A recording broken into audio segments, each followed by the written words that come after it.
Hoje eu vou te mostrar por que chamar a educação moderna de libertadora é uma farsa.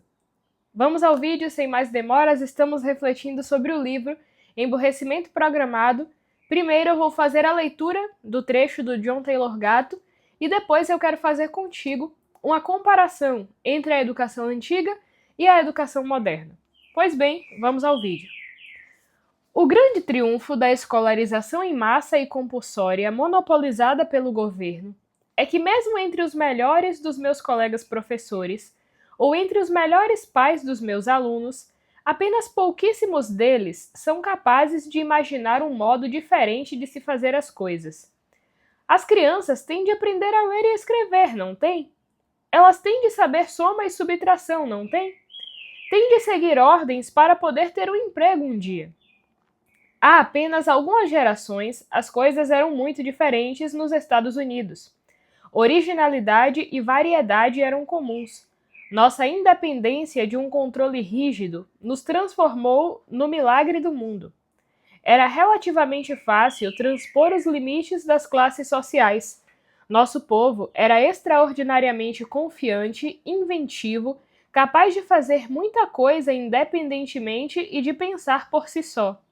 Éramos especiais, nós, americanos, por nós mesmos, sem nenhum governo mensurando e se metendo em todos os aspectos de nossa vida, sem instituições e órgãos sociais nos dizendo como pensar e sentir. Éramos especiais como indivíduos, como americanos. Mas desde a Guerra Civil passamos a ter nos Estados Unidos uma sociedade essencialmente submetida a um controle central, e tal sociedade necessita de escolarização compulsória, monopolizada pelo governo para se manter. Antes disso, a escolarização não era muito importante em lugar nenhum. Ela existia, mas não em excesso, e somente na medida em que cada um a quisesse. As pessoas aprendiam a ler, escrever e aritmética sem problemas. Há alguns estudos que sugerem que na época da Revolução Americana, ao menos entre os não escravos da costa leste, a alfabetização era quase universal. O ensaio Common Sense, de Thomas Paine, vendeu 600 mil cópias para uma população de 3 milhões de habitantes, em que 25% eram escravos e 50% trabalhavam sob o regime de servidão por contrato. Os colonos eram gênios? Não. A verdade é que cerca de 100 horas são suficientes para se ensinar a ler, escrever e fazer contas aritméticas, contanto que o público esteja interessado e disposto a aprender. O segredo é esperar até que peçam e progredir rapidamente enquanto estão entusiasmados. Milhões de pessoas aprendem tais coisas sozinhas. Não é tão difícil assim. Pegue um livro didático de retórica ou matemática da quinta série de 1850 e verá que os textos da época seriam hoje considerados como pertencentes ao nível universitário. Esse clamor incessante pela prática de habilidades básicas é uma cortina de fumaça por trás da qual as escolas se apropriam do tempo das crianças por 12 anos e as ensinam as 7 lições que acabei de descrever. A sociedade, cada vez mais submetida a um controle central que se formou desde o começo da Guerra Civil, fica aparente na vida em que vivemos, nas roupas que vestimos, na comida que comemos e nas placas de trânsito verdes que vemos de costa a costa. Tudo isso é produto desse controle. Assim como, creio, as epidemias de drogas, suicídio, divórcio, violência e crueldade, além da solidificação das classes em castas nos Estados Unidos. Esses são produtos da desumanização de nossas vidas, da redução da importância do indivíduo, da família e da comunidade. Uma diminuição que surge desse controle central. Inevitavelmente, as grandes instituições compulsórias querem cada vez mais até que não haja muito mais para se dar. A escola priva nossos filhos de qualquer possibilidade de ter um papel ativo na vida comunitária. Na verdade, ela destrói as comunidades ao relegar a instrução das crianças às mãos de especialistas certificados. E, ao fazer isso, garante que nossos filhos não se tornem inteiramente humanos. Aristóteles nos ensinou que, sem um papel plenamente ativo na vida comunitária, não há como tornar-se um ser humano saudável. Evidentemente, ele estava certo. Caso queira uma demonstração, olhe ao redor da próxima vez em que estiver perto de uma escola ou um lar para idosos. A escola, tal como foi construída, é um mecanismo de apoio essencial para um modelo de engenharia social que condena a maioria das pessoas a serem pedras subordinadas em uma pirâmide que se afunila conforme ascende a uma posição de controle. A escola é um artifício que faz com que tal ordem social em pirâmide pareça inevitável, embora essa premissa seja uma traição fundamental à Revolução Americana. Dos tempos coloniais até o período da República, não havia escolas. Leia a autobiografia de Benjamin Franklin, para conhecer um exemplo de um homem que não tinha tempo a perder numa escola. E ainda assim, a promessa da democracia estava começando a se tornar realidade. Demos as costas a essa promessa ao dar vida ao sonho faraônico do Egito Antigo, subordinação compulsória a todos. Este é o segredo que Platão relutantemente admitiu na República, quando Glauco e Adimanto extorquiram de Sócrates o plano para um total controle estatal da vida humana, um plano necessário para manter uma sociedade em que algumas pessoas recebem mais do que dão. Irei mostrar-te, disse Sócrates, como concretizar tal débil cidade, mas não gostarás do que direi. E então, o modelo da escola de 7 lições foi traçado pela primeira vez. O debate atual sobre termos um currículo nacional é uma farsa. Já temos um currículo nacional embutido nas 7 lições que acabei de resumir.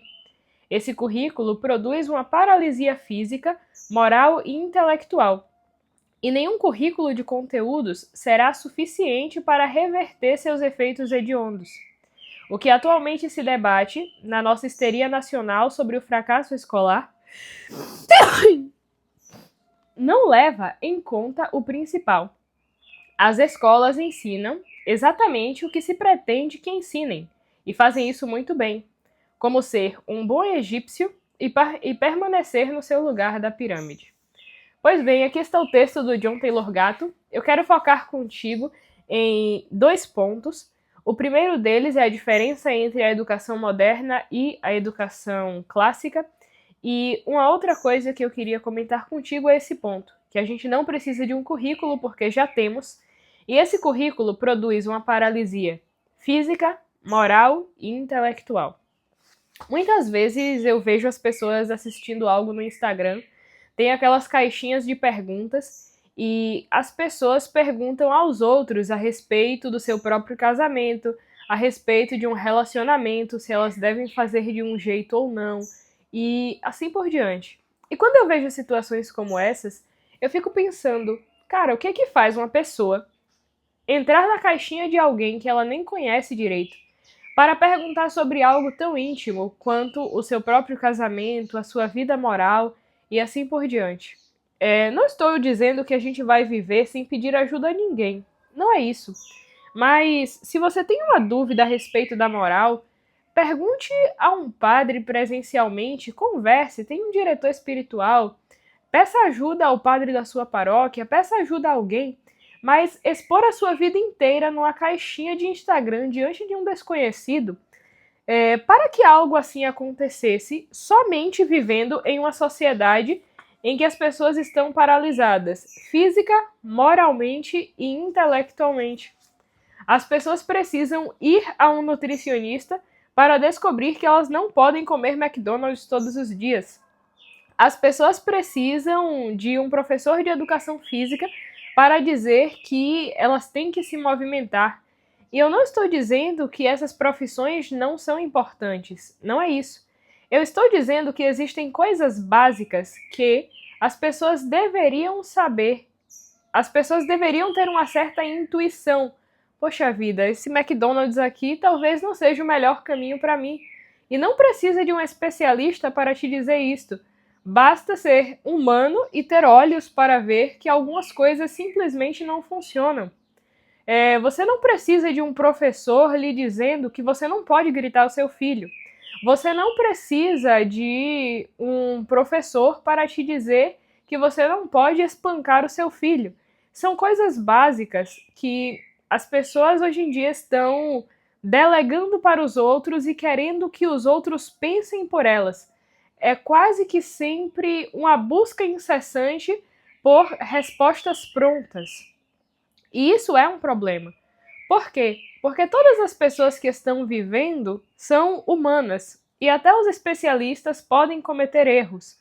Então, se você consegue olhar para a vida, pensar um pouco, refletir um pouco, você enriquece o seu modo de viver. E, ademais, você não vai ter sempre um especialista no seu pé para te dizer as coisas.